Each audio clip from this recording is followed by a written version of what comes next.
அடியை மெட்டி சத்தம் கேட்காமத்தான் தலையை வெடிச்சிருச்சு வெகு நேரம்தான்.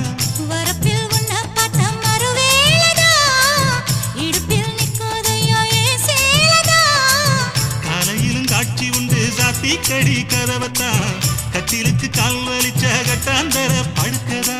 உடம்பு முழுக்க இப்போ ஒரு ரயில் ஓடுது மச்சான். வளைச்சு நொறுக்க சொல்லி என் வளையல் கிஞ்சது மச்சான்.